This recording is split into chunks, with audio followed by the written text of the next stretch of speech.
Hey, I appreciate the chance to ask these questions. I got a couple, really.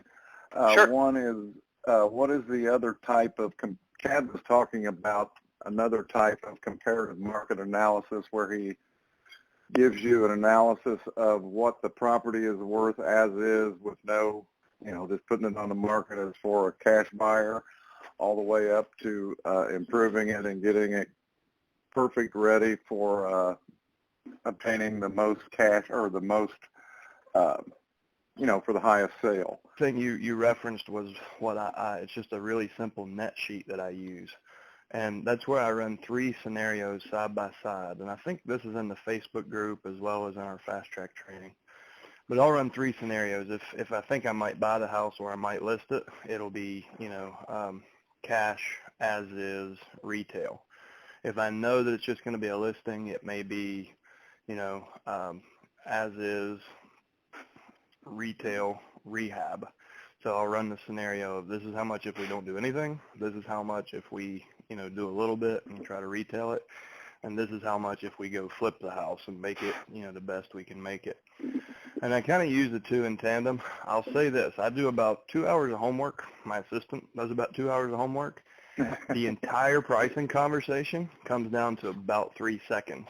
But I'm prepared in the rare occasion where a probate seller will challenge me on valuation or they want an unrealistic price. All that helps me be really nimble in the situation, so I can very fluidly, say I can show them what they're not seeing. And I'd say 2 in 100 appointments that you'll be on, you will not have enough trust that they'll just go with whatever you say. Once you show them that sheet, then they'll be like, okay, now I get it.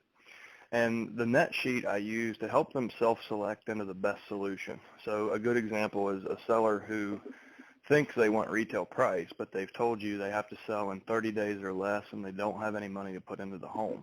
Well, those 2 things basically take retail off the table for a lot of homes because they have deferred maintenance, they have things that will become issues in inspection. So you can simply say, okay, so based on everything we've talked about, it's, you say that there's no money and you need to do this inside of 30 days. So retail is going to take X amount of dollars and we'll probably have a 60 to 120 day window. I think this one's off the table. Would you agree? Okay. And you set that aside. So now you have 2 options. You have as is or cash.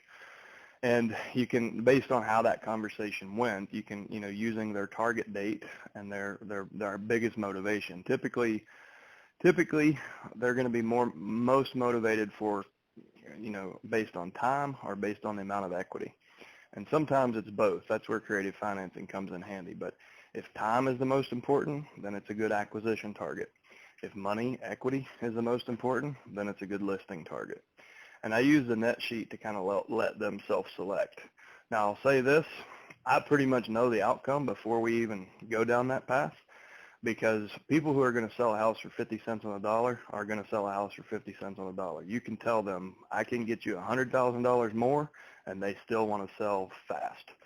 And vice versa. People who are going to list are hardly ever going to sell at a discounted price to do it quicker.